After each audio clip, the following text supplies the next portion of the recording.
Welcome back. Welcome to another episode of Nain's Shorts, talking training and all the little nuances that we don't always talk about out loud, but most of us already do. And that actually brings up the topic for today. Earlier, I was in my Kaju Kempo class with GM Bob Gomez and a few other students. Shout out to GM Bob. Thank you very much for all your tutelage and um, the honor of being able to teach in your class alongside you. And the thing about GM Bob, one of the reasons why I really like is that he's very open-minded to the concept of learning from other people, regardless of what system that they do. Now, he's been doing Kaji Kempo for a very long time, to the point of becoming a grandmaster. And he's not once closed himself off to the idea of picking up from other people. Today we had a situation where we were training in class and my instructor, Rico, you know that guy. We're kind of sketch about that guy sometimes, but he does have some useful things to share. And GM Bob, while teaching, allowed Rico to share some of those ideas with the entire class, even though Rico's FMA, or primarily that's what he teaches, Filipino martial arts. So what does that really mean? Well, first of all, I think that means that GM Bob is that kind of person that allows good information to be given to his students regardless of where it came from or what system that particular person happens to train. It doesn't have to be. And you don't see that a lot. There are some instructors that are very adamant about making sure that their students get their curriculum and only that, and even frown upon cross-training. Now, that seems to be going away more and more as things progress. There's a lot of more cross-sharing going on. There's a lot more access to information that has nothing to do with the systems that we particularly train in. So maybe because of that, people are being more open-minded. But to allow another instructor to come on your mat in the middle of your class and share something, well, how many instructors do you know would be okay with that? And on the other side of that conversation is the instructors that want to share. Now, what kind of instructor is that? There's been times where you see people come up and be like, oh no, don't do it that way, do it this way. It's not even their class, but they're trying to correct them on something that has nothing to do with what they teach. In other words, they're trying to impose their way of doing things on the other person or on that particular class.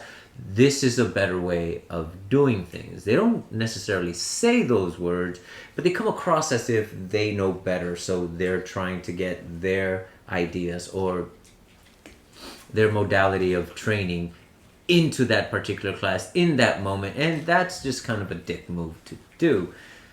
We don't want to be told what we're doing wrong as human beings. We really dislike doing that unless you have the utmost respect for the person telling you, and oftentimes that is the relationship you build with your instructor, whether they're a grandmaster or not. You believe them so much that whatever they say is gospel truth. But we've had that conversation before, and it's not always the case, and questioning things will lead to better answers, at least for the individual. Now, would that apply to everyone? No, not necessarily. But approaching it in such a way where you're trying to tell somebody that your way is better without actually saying those exact words is frowned upon, and it's not very respectful. So how did this come about? Well, we were training on the mat. It's a newer student. He's a yellow belt working on his purple belt curriculum, and was trying out a few techniques for the first time, a few punch arts. And Rick, being Rick, noticed some discrepancies or some things that were hanging him up. So part of it was just mechanical understanding of your own space. So he shared an idea on a different way of looking at it, not because he was trying to tell him this is a better way, but he was trying to genuinely help that individual student perform the technique better. And wasn't trying to change the technique or add anything to it. He was just saying, hey, think of it this way. Well, if you step over here, because of your longer legs, because of your height, you have a better turn radius, and all of a sudden you can get down that kick that you're trying to perform. And that was it. And as things progressed, a concept came up, which we've discussed before, about incidental targets. And that's just a matter of, well, let's say you're, for those in Kaju, practicing a punch art, a technique off a straight right punch. Well, most people will punch one way. They'll step out with their right foot. Other people will step out with their left foot. And even if that's exactly the same in every class, the different heights of the different students is going to change the amount of space that you have, essentially changing the target. But you don't necessarily have to change the technique.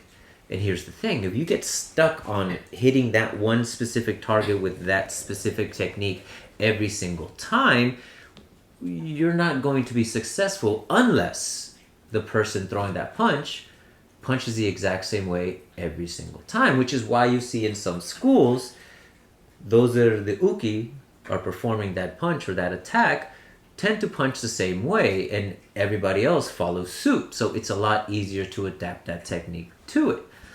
But the reality of it is, in a real fight, that's not going to happen. They're not going to punch the way you are accustomed to. And they might be in a different situation altogether and not even punch. So we can't rely on that always being the same, which is the concept of incidental timing or incidental targeting.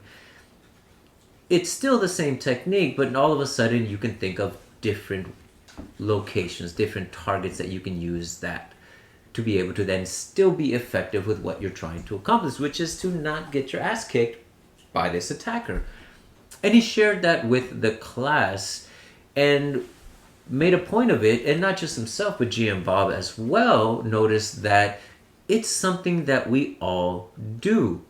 It's something that everyone in most martial arts do. Hey, what if this person doesn't punch this way or steps with the left foot instead of the right?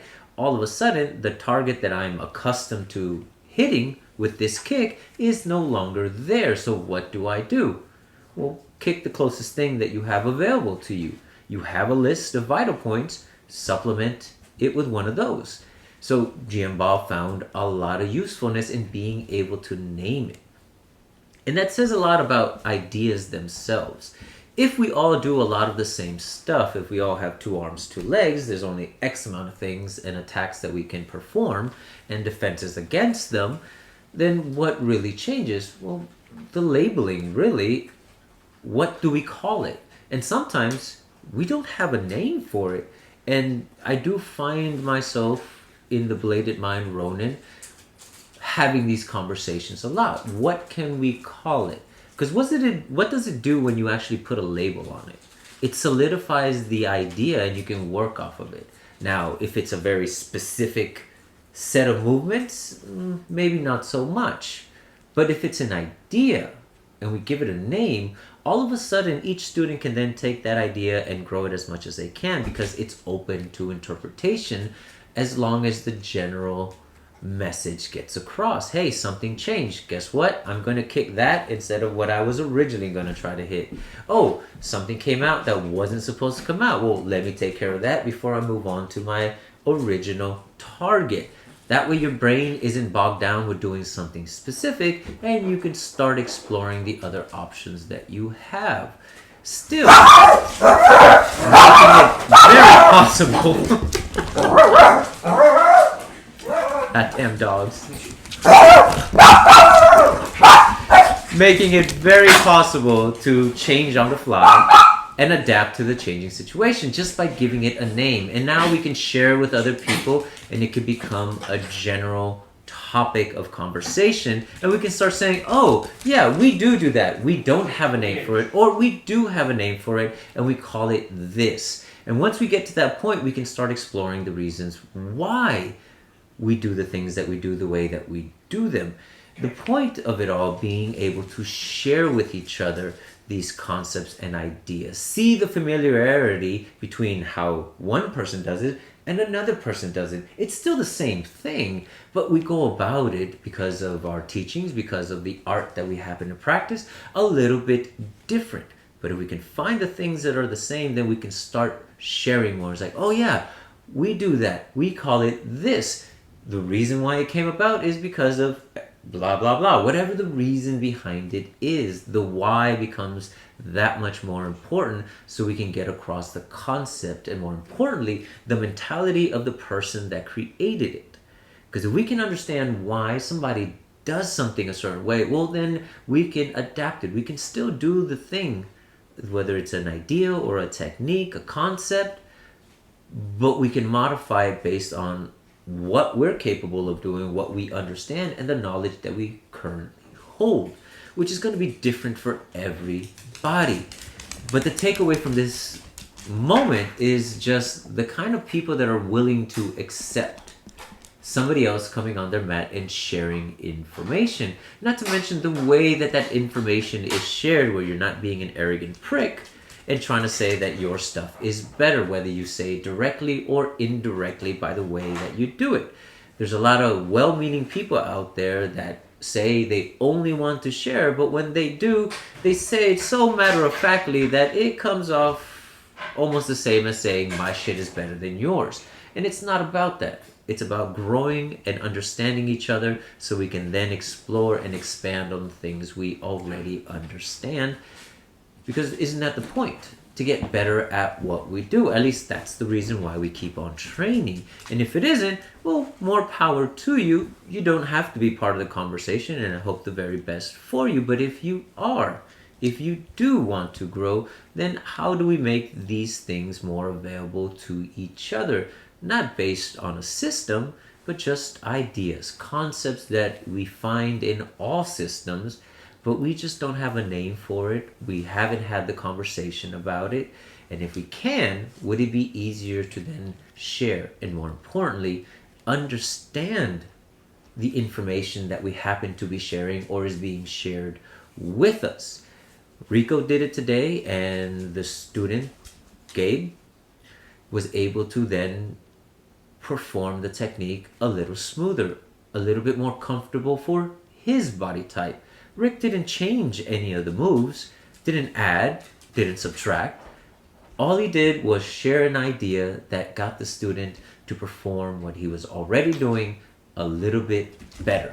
And isn't that growth? Isn't that what we want to see our students do? And it was such a good concept that GM Bob asked if he could use it.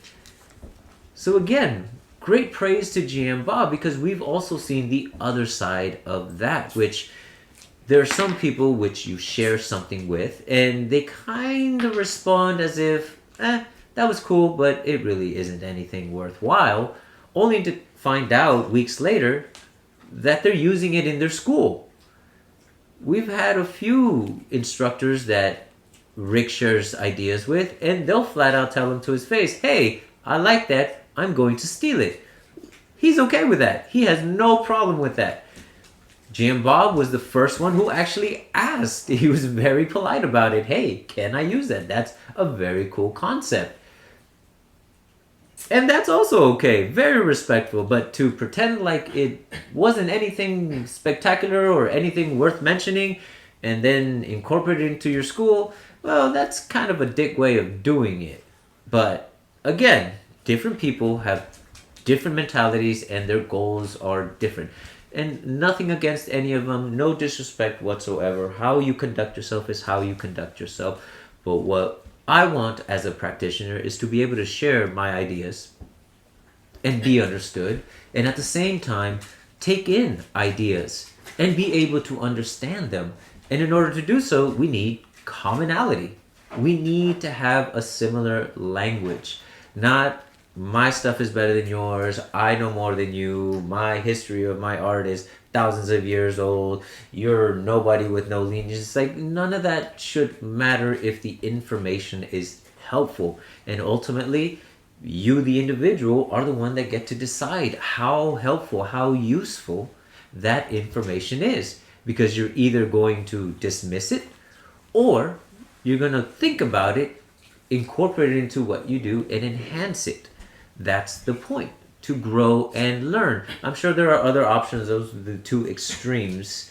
But well, maybe one thing works, one thing doesn't. Maybe this idea really triggers something and then you go with it. Maybe it just doesn't even catch your fancy at all. It's not that it's a bad idea, you just don't like it. That's okay too.